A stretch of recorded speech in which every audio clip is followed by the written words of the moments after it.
In all the many years I have spent toiling in this noblest of professions, the interviewing of stage and screen's very greatest thespians, I have never once been graced with even a brief glimpse of that golden valley of beauty, joy, goodness, and happiness, the precipice overlooking which I now stand perched upon, legs trembling like a still, moist hatchling dove eagerly awaiting the first blessed morsels from her mother's bountiful beak. No, not even when I, an unworthy sinner, deigned to approach the altar of that God among men, Anthony Anderson, he condescending benevolently to me to discuss his unspeakably hallowed performance in Exit Wounds. Not even then was I prepared for the cleansing rebirth I am about to undergo. Students, I entreat you, join me in welcoming in a manner befitting His Majesty an actor whose work I have worshipped as my own saving and sanctifying deity for 2 full decades. I give you Soundwave.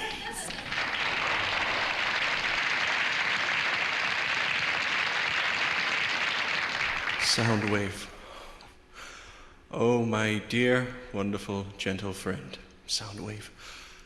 How I've longed for this moment. Thank you, James. It's a pleasure to join you and the students here in the studio. Oh, I'll hear nothing of it, Mr. Wave. The pleasure is now, as it ever was and shall ever be, mine and mine alone. Now, Mr. Wave. Please, James, call me Sound. Oh, mine heart doth sail to the very firmament of heaven. Dare I? Yes, I shall. Sound, my dear, dear man. Please tell us what it was like to have been called to the pinnacle of that Olympus of Reagan-era children's programming, the Transformers. Well, James, let me just say first of all that before even appearing on Transformers, the first and greatest miracle in my life was and is simply being alive.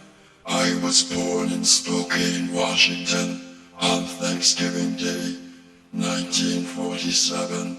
My parents, Gregory and Kitty Wave, were but children themselves, both 19 years old, high school sweethearts, married less than a year.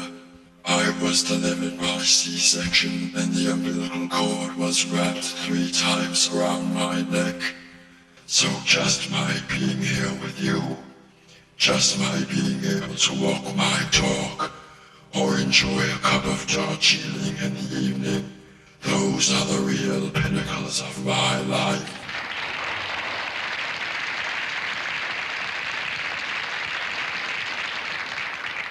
You moved to New York City in the winter of 1965. You toiled there for nearly a decade in the anonymity of musical dinner theater. Then, while on a casting call for Robert Altman's Nashville, you met another young actor by the name of Melvin T. Rubenstein. You two became fast friends, didn't you? Oh yes, Melvin and I were inseparable. We would meet up at the 2nd Avenue Deli every Monday morning for a little nosh and go through every ad in Backstage together. In fact, it was his idea that we finally move out to LA in early 1981. Yes, the move out to LA in 81. A seminal moment, the crux of your career. It was that very same year that Melvin changed his name to the nom de guerre that we've all come to know and love him by, Megatron. Oh yes, indeed. And it was shortly after this that Megatron and I heard about auditions for a new show in development called The Transformers. We figured we were shoo-ins because the show was about huge warlike robots who transform into vehicles, weapons, and devices. And as Lady Luck would have it, Megatron and I just so happened to be huge warlike robots who transformed into a gun and a tape recorder, respectively. The only thing was, I thought Megatron was just way too much of a sweetheart to play the role of the badass heavy he was auditioning to play. My aim with a shoulder-mounted ion cannon was pretty good in those days, but boy, let me tell you, my casting predictions sure missed the mark.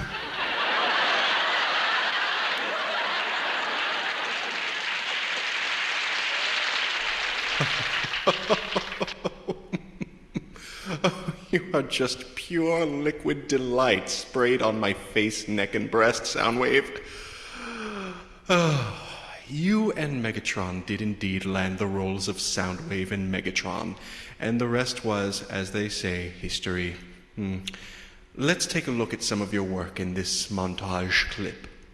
I've been waiting a long time for this. You poor excuse for a sound system all dark, no shock. Alert, alert, assistance required. Autobots approaching Megatron. Insecticons located. Autobots attacking. Prepare to counterattack. Initiate brain scan. Increase efficiency or be terminated. That will need to be a human microbe. Sensors indicate all ships are now without power. That was heaven. The purest, most vibrant, most perfect harmony of divine.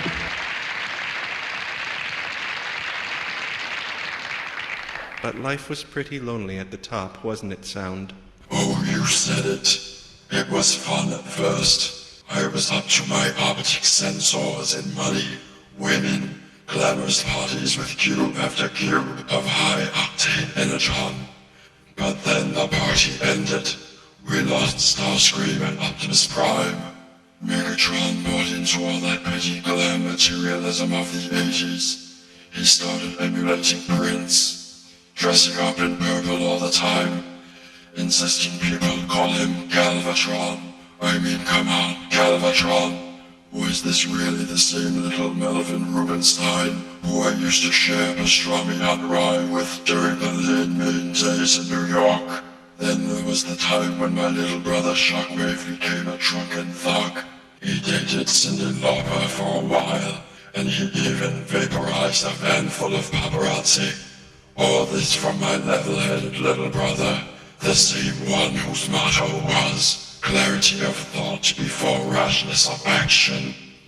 What a huge load of bullshit that turned out to be. And finally, after the Unicron affair, the bottom dropped out. It was all over. And there was Soundwave. A single father with no means of support. Your 6 beautiful children, Rumble, Frenzy, Laserbeak, Buzzsaw, Ravage, and Little Ratbat must have been simply crestfallen to see their father in such a state. And yet, far, far from giving up, you held your imposing steely blue head up high, returned to the Broadway stage you loved so much, and you even adopted 4 more children. Slugfest, Overkill, and conjoined twins, Squawk Talk and Beastbox, all of them from broken inner-city homes, and all of them, I might add, beautiful cherubic angels just like their father.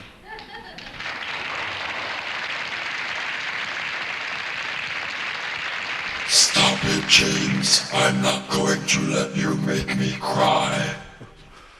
Oh, my dear, dear Soundwave. Would that I could wipe away all your honey-sweet rosewater tears. I spoke with 2 of your darling children backstage. Rumble says he's trying out for a junior bowling league, and Ravage assures me he's been staying out of mischief, though I find that about as plausible as Cameron Diaz turning in a performance that is anything at all other than an unbridled destiny-altering theophany. Yes, that's my Ravage, all right. And what about little Ratbat? He's the little lame boy, isn't he? How is he faring? He gets stronger by the day, that one does. Just last week he said to me, Papa, I'm always sad because the other children won't play with me. I need something to cheer me up. And I said to him, Ratbat, eject. Operation Bake Peanut Butter Cookies.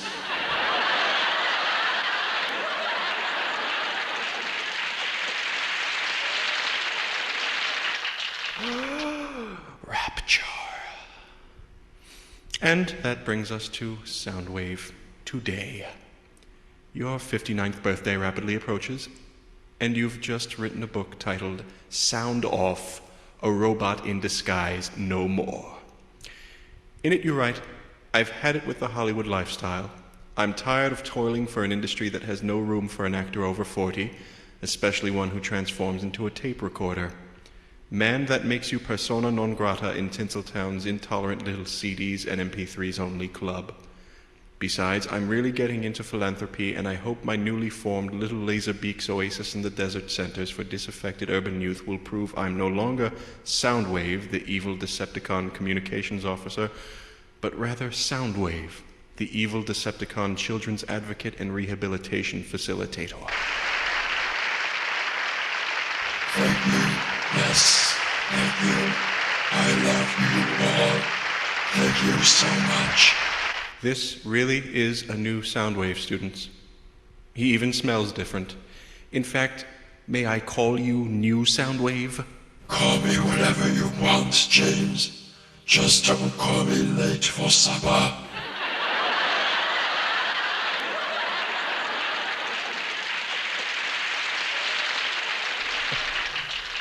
Oh, my dear, dear Mr. Wave, would you favor us with a small request? For you, James, anything. Could we bother you to kill one of the students? Oh, absolutely. If only I had a nickel for every one of these I've done. So, will anyone do? Oh, my, yes. How about that one there? That fellow not sitting on the absolute edge of his seat. His adoration has been markedly less rapt than that of the others. A fine candidate. Here goes nothing.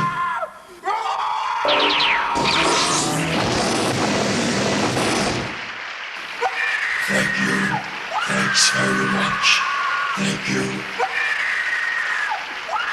And wait just a second. I have one more little surprise in store for James students. You... what? Oh, Soundwave, they told me you weren't going to do this. Oh, but I must. I am, after all, an anthropomorphic tape player. And I know what a big Hall & Oates fan you are. Now I can see love taking her toll on me. She's gone You scurrilous sprite, Soundwave. Now you've gone and made me cry.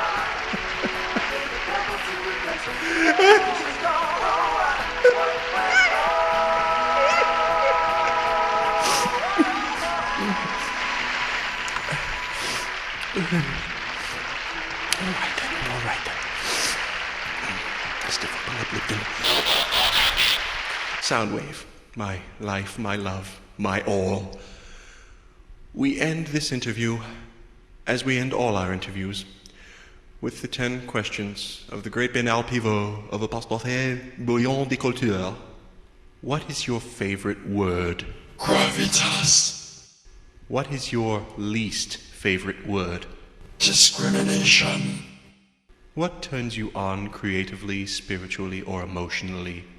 Decimating highly populous cities and sapping Earth's natural resources. What turns you off? Insincerity. What is your favorite curse word? Sucker. What sound or noise do you love? The agonized screams of the innocent. What sound or noise do you hate? A theater critic's typewriter. What profession other than your own would you like to attempt? That's a tough one. It's a toss-up between dialogue coach and gynecologist. What profession would you not like to attempt? Oh, that's easy. An iPod salesman.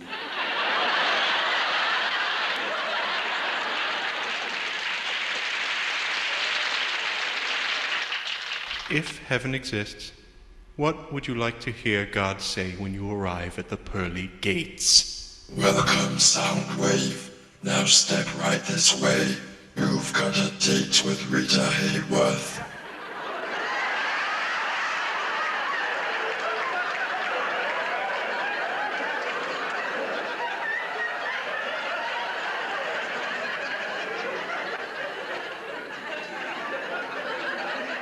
My students, I give you Soundwave, a robot soul's disguise, and yes, so very much more than meets the eye.